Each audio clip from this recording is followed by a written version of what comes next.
How to use Immersive View in Google Maps. Hi guys, welcome to our channel. Let's begin. In this video, I will guide you on how you can use new AI-powered Immersive View in Google Maps. For this, you want to open the Maps app on your device. Now, make sure that you're using the updated version of Google Maps. To check if your application is fully updated, head over to Play Store or App Store.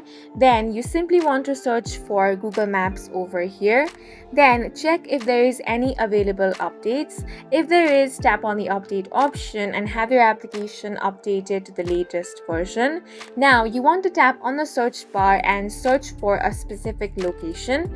I'm going to search for Eiffel Tower.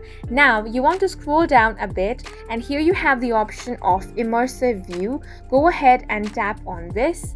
Here it says entering Immersive View.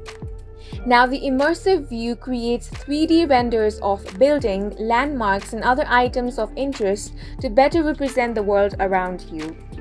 It uses computer vision and AI to stitch together billions of street view and aerial images into a 3D model of the world. This gives you a multi-dimensional experience, letting you preview bike lanes, sidewalks, intersections, and more. And that's it for this video. If you found it helpful, please make sure to hit the like button and subscribe for more videos like this.